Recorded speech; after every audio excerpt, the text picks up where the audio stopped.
The camera finds her first, always, even in a crowd of dignitaries, even among other royals draped in ceremonial regalia. The lens searches until it lands on her face. March 22, 2024, Commonwealth Day. Catherine stands in Westminster Abbey, hands folded, expression serene. The picture of composure. She is already dying inside, not metaphorically, not dramatically, literally. At this exact moment, as the choir's voices spiral upward into the vaulted ceiling and 2,000 people watch her every breath, cancer is spreading through her body. She knows, her husband knows, her children do not. In 16 days, she will tell the world. But right now, in this ancient church where kings have been crowned and queens have wept, she stands perfectly still. The sapphire brooch at her collar catches the light. Her smile never wavers. This is what tragedy looks like when you've spent 13 years learning to wear it like couture. How does a woman disappear in plain sight? What happens when the most photographed person in Britain becomes a ghost for 3 months and the silence becomes louder than any statement could ever be? When does duty become a prison? When does grace become a mask so heavy it breaks the face beneath it? And what does it really cost to be perfect for a nation that will never know your name, only your title? Before she was Catherine, Princess of Wales, before she was even Kate Middleton, girlfriend of a prince, she was simply Catherine. Catherine Elizabeth, born January 9, 1982, in the Royal Berkshire Hospital in Reading, not a palace, just a hospital where ordinary babies arrived to ordinary parents who had ordinary dreams. Her father, Michael, smelled of aviation fuel and aftershave. He'd spent years as a flight dispatcher at Heathrow, coordinating aircraft in the language of logistics and wind patterns. Her mother, Carol, had worked as a flight attendant back when the job still carried glamour. Back when she'd smile at passengers in first class and wonder what it felt like to be the kind of person who never checked the price of anything. The Middletons were comfortable, not wealthy, comfortable, the kind of family that could afford a nice home in Bucklebury, a village in Berkshire where everyone knew everyone and nobody was famous. The kind of place where autumn smelled like wet leaves and chimney smoke, where children walked to school past stone cottages that had stood for 300 years, where the rhythm of life was measured in cricket matches and church bells and the reliable rotation of seasons. Catherine grew up in a brick house with a garden, where she learned to kick a football with her younger sister Pippa, where summer meant grass stains and scraped knees, where her mother's ambition was beginning to take shape in a spare bedroom filled with cardboard boxes and tissue paper. Party pieces. That's what Carol called her business.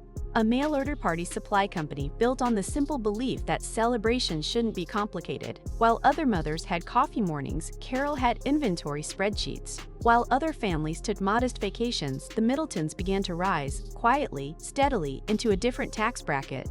But Catherine remained unchanged. At St. Andrew's Prep School in Pangbourne, she was unremarkable in the most remarkable win. She didn't demand attention. She earned it through consistency. Good at hockey. Strong in swimming. The kind of student teachers described as diligent and focused, words that sound boring until you realize they're code for something else: resilience. At 13, she went to Marlborough College, a prestigious boarding school in Wiltshire. This is where privilege began to brush against her life, where her classmates had family crests and summer homes in the south of France, where she learned the delicate art of belonging without pretending to be something she wasn't. She studied, she played sports, she moved through those years like someone who understood that excellence doesn't announce itself. It simply shows up day after day until it becomes undeniable. The other girls called her Kate. She didn't correct them. September 2001. The University of St. Andrews, perched on the eastern coast of Scotland where the wind comes sharp off the North Sea, and the town is all grey stone and narrow streets and the smell of salt and history. Catherine arrived to study art history, her belongings packed into sensible suitcases, her expectations modest. And then she met him. Not in some fairy tale moment, not at a ball, in a dormitory, St. Salvator's Hall. William Wales was trying to be normal, trying to blend in, wearing baseball caps and beaten jeans, desperately hoping people would forget he was second in line to the British throne. They were friends first, just friends. Flatmates in their second year, sharing a kitchen, splitting bills, living the kind of ordinary university life that William had craved his entire sheltered existence. Catherine didn't fawn, didn't giggle, didn't perform. She simply existed beside him like he was just another student who sometimes burnt toast and occasionally slept through morning lectures. That ordinariness became extraordinary. In March 2002, at a student fashion show, Catherine walked down a makeshift runway in a sheer black dress over a bandeau and boy shorts. William, sitting in the audience, leaned over to a friend and whispered something that would later become legend. "Wow, Kate's hot." The friendship shifted. Slowly, carefully. By 2003, they were together, though they told no one. By 2004, the secret was out, and Catherine's ordinary life ended forever. This is where the story usually becomes a romance, but romance is what happens in private. What happened to Catherine from 2004 to 2011 was a masterclass in psychological endurance. She became the most famous woman in Britain without any official title.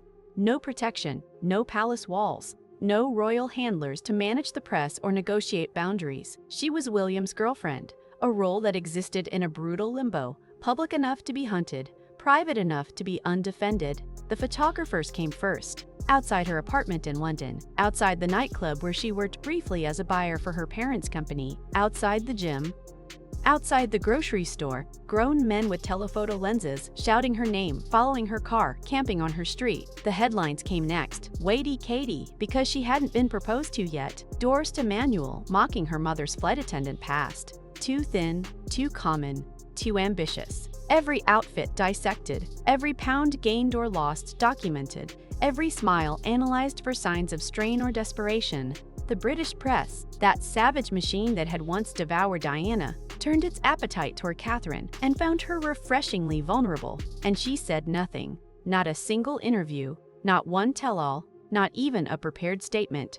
While the tabloids invented narratives and the public debated whether she was worthy of a prince, Catherine simply continued existing, working, seeing friends, showing up at royal events when William invited her, standing in the background, perfectly dressed, perfectly composed. Critics called it passivity. They were wrong. It was strategy, survival. The understanding that in a fight against an institution and a media machine that had destroyed better-known women, the only winning move was not to play. But survival has a cost that doesn't show up in photographs. April 2007, William ended it. The pressure was too much, he said. He was too young, he needed space. The official story was mutual and amicable. The truth was messier. The way truth always is. Catherine, 25 years old, found herself suddenly single and publicly discarded. The headlines celebrated her downfall with barely concealed glee. It's over. Kate dumped. The narrative was complete.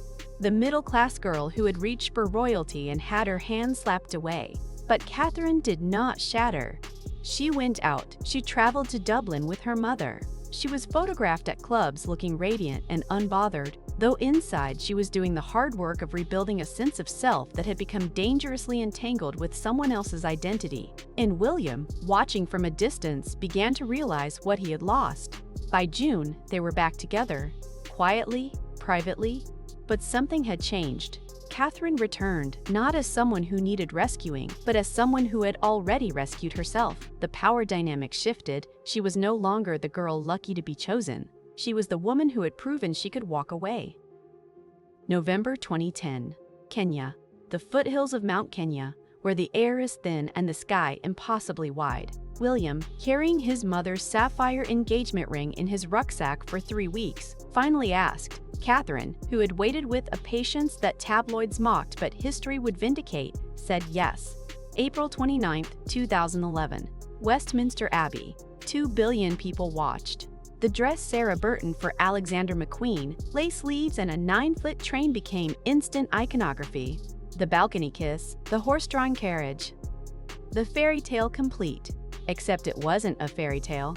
It was a contract. One Catherine had signed in full knowledge of its terms. From that morning forward, she belonged to the crown. The first decade of marriage looked from the outside like perfection. 3 children, George, born July 2013, Charlotte, May 2015, Louis, April 2018. Each pregnancy announced not when Catherine chose, but when hyperemesis gravidarum severe, morning sickness made concealment impossible. The world learned she was pregnant before some of her own family. Each time, she appeared at official engagements looking luminous, one hand resting protectively on her growing belly, smiling for the cameras while inside her body waged war against itself. Hyperemesis gravidarum isn't morning sickness. It's debilitating nausea, dehydration, weight loss, hospitalization. It's the kind of condition that would sideline most women for months. Catherine took a few weeks, then returned. Because duty doesn't pause for biology. She learned to curtsy perfectly, to walk 3 steps behind, to tilt her head at precisely the angle that looked engaged but not overeager, to wear hats in summer heat and high heels on cobblestones and smile through jet lag, and smile through grief, and smile through everything, because that's what the Princess of Wales does. She championed early childhood development, launched initiatives on mental health, visited hospices and homeless shelters and schools in forgotten corners of the Commonwealth. She worked, constantly, gracefully, without complaint. The world called her poised, elegant, the perfect royal.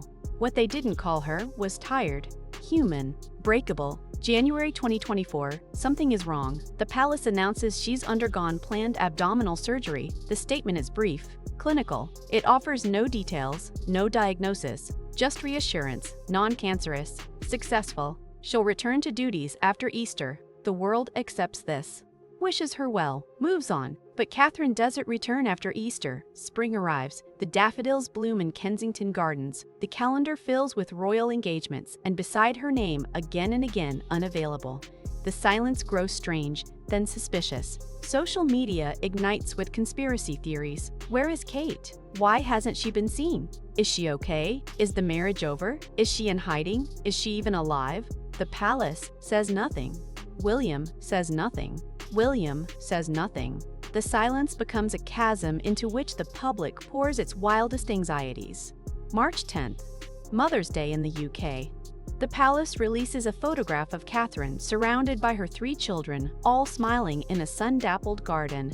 It's meant to quiet the speculation. Instead, it detonates. Within hours, photo agencies issue kill notices. The image has been manipulated. Badly. Details don't match. Shadows fall wrong. The metadata reveals extensive editing. Catherine issues an apology on social media, an unprecedented move. Like many amateur photographers, I do occasionally experiment with editing, but the apology only deepens the mystery. Why? What is being hidden? The theories multiply. The scrutiny intensifies. The woman who spent 13 years constructing perfect public images has released a flawed one, and the world cannot look away from the cracks. March 22, 2024. That appearance at Westminster Abbey. She is thin. Thinner than before. Her face is drawn, though expertly made up. She stands beside William, and if you watch closely frame by frame, you can see it. The way her hand grips his arm. The way her smile holds for the cameras but dissolves the instant they turn away. The way she moves through the service like someone concentrating very hard on simply remaining upright. She is there in body, but something essential has already left. March 22nd, evening. Somewhere in Windsor, Catherine sits down with her 3 children. George is 10, Charles is 8, Louis is 5. She has rehearsed this, thought through the words, consulted with William about how much to say, how much they can understand. But there is no script for telling your children that your body is betraying you. She keeps her voice steady. She chooses her words carefully. She explains that she's sick, that the doctors are helping, that she's going to fight, that they don't need to be scared. George, old enough to understand death, goes very quiet. Charlotte asks if Mummy is going to die. Louis asks if he can still have biscuits after dinner. Childhood and terror exist in the same room, and Catherine holds them both. March 22nd, late, after the children are in bed, after the palace has been briefed. After every word of the statement has been reviewed by lawyers and PR strategists and senior advisors, Catherine makes a decision. She will tell them herself, not through a palace statement, not through a spokesperson, not through the careful, sanitized language of royal communications. She will look into a camera and say the words herself, in her own voice, because this is hers. April 17, 2024. The video is released at 6 p.m. Catherine sits on a bench in Windsor, spring light filtering through the trees behind her. She wears a simple striped shirt, no jewelry, no costume, just her. And she speaks. I wanted to take this opportunity to say thank you personally for all the wonderful messages of support and for your understanding whilst I've been recovering from surgery. It has been an incredibly tough couple of months for our entire family. Her voice is calm, measured, but if you listen closely, you can hear where it catches. In January, I underwent major abdominal surgery in London, and at the time, it was thought that my condition was non-cancerous. The surgery was successful, however. Tests after the operation found cancer had been present. Cancer. She says the word plainly, no euphemism, no softening, just the brutal, honest truth. My medical team therefore advised that I should undergo a course of preventative chemotherapy, and I am now in the early stages of that treatment. The world stops. This, of course, came as a huge shock, and William and I have been doing everything we can to process and manage this privately for the sake of our young family. As you can imagine, this has taken time. She pauses, breathes. I am well and getting stronger every day by focusing on the things that will help me heal in my mind, body, and spirits. Having William by my side is a great source of comfort and reassurance too, as is the love, support, and kindness that has been shown by so many of you. It means so much to us both. And then, the part that breaks everyone who's watching, we hope that you will understand that as a family, we now need some time, space, and privacy while I complete my treatment. Privacy. The thing she has never been allowed. The thing she is now, finally, demanding. The video ends. The world weeps. In the hours after Catherine's announcement, something extraordinary happens. The conspiracies vanish. The cruel speculation evaporates. The noise that had surrounded her absence for months goes silent, replaced by something deeper: grief, solidarity, recognition. Because cancer doesn't care about titles. It doesn't respect crowns or curtsies or centuries of tradition. It is the great equalizer, the reminder that beneath the gowns and the protocols and the carefully managed public image, there is just a woman, a mother. A person made of cells and blood and hope and fear, just like everyone else. 44 years old, 3 children under 11, a diagnosis that arrived without warning, without mercy, in the middle of a life that already demanded everything. The tragedy of Catherine is not that she got sick. People get sick. The tragedy is that she got sick while living a life that had never once belonged entirely to her. Think about what she has endured. Not just the cancer, though, that alone would break most people, but everything that came before. A decade of being hunted by cameras before she had any right to protection. A breakup played out in tabloids. Pregnancies announced before she was ready. Every moment of motherhood scrutinized, analyzed, compared to Diana, compared to Meghan, compared to some impossible standard of perfection that exists nowhere except in the public's imagination. She learned to curtsy to her own children because they outrank her. She learned to smile through morning sickness and smile through exhaustion and smile through the unbearable weight of a country's expectations resting on her shoulders. She learned that her body was not her own, not during pregnancy, not during illness, not ever. And when she finally disappeared, when she took those months to recover in private, the world demanded to know why, demanded proof, demanded access, even to her suffering. This is what we do to women in the public eye. We consume them, we dissect them, we demand their beauty, their grace, their labor, their pain, and when they falter, when they show even the smallest crack in the facade, we call it scandal. We did it to Diana, we did it to Meghan.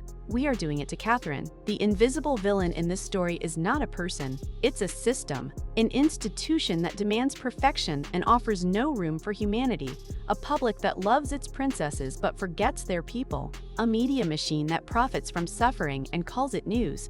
Catherine didn't choose this life, not really. She chose William. And William came with a crown, and the crown came with everything else.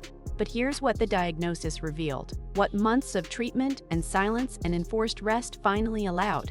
Catherine is not just the Princess of Wales. She is Catherine, the girl from Bucklebury who played hockey and studied art history and learned that strength isn't about never breaking, it's about what you do when the breaking comes. In choosing to tell the truth, in looking into that camera and saying the word cancer without flinching, she reclaimed something. Not her privacy, that's still mostly gone, but her voice, her story, her right to define her own suffering instead of letting others do it for her. And maybe that's the real revelation here. That dignity isn't about never showing pain. It's about choosing when and how to show it. That grace isn't about being perfect. It's about being human, publicly, when everything in you wants to hide. That sometimes the bravest thing a person can do is admit they're not okay. It's spring again now. 2025. The daffodils are blooming in Windsor just like they did last year, indifferent to human suffering, indifferent to royal drama, just doing what daffodils do. Catherine is still in treatment, still fighting, still private about the details because some things, some sacred, terrifying personal things, don't belong to the public, no matter how much the public wants them. She appears occasionally now, carefully. A photo here, a brief statement there. Each one a negotiation between duty and survival, between what the crown demands and what her body can give. She is thinner, quieter. The light in her eyes has dimmed slightly, the way it does when someone has stared into the abyss and learned what it looks like. But she is still here, still standing on that bench where she told the truth, still holding William's hand, still showing up for her children in all the ways that matter, in all the ways the cameras will never see. George has stopped asking if she's going to die. Charlotte has learned that bravery looks like her mother getting out of bed even when everything hurts. Louis still asks for biscuits after dinner because he is 5 and the world is still simple when you're 5. The cameras still find her first, always, even now, even when she's barely visible. But maybe, finally, she's learning that she doesn't have to perform for them. That the woman beneath the title, the one who loves her children and fears for her future and fights through chemotherapy with the same quiet determination she once used to survive a decade of tabloid scrutiny, that woman is enough. Not the princess, just Catherine. Tragedy is what happens when circumstances beyond your control collide with the life you're trying desperately to live. It's not opera, it's not dramatic. Most of the time, it's just quiet and relentless and unfair. At 44, Catherine is living through her tragedy with the same grace she brought to everything else, not because she's royal, not because she's perfect, but because she's human. And human beings, when pushed to their absolute limit, have a choice. They can break, or they can bend. Catherine is bending, and in the bending, in the refusal to let this disease or this institution or this impossible life define her completely, she's teaching us something we desperately needed to learn. That strength isn't armor, it's transparency. That dignity isn't silence, it's truth. That the most powerful thing a princess can do is admit she's just a person who's scared and sick and fighting like hell to see her children grow up. The tragedy of Catherine is heartbreaking, but the survival of Catherine, that might just be the story we need right now.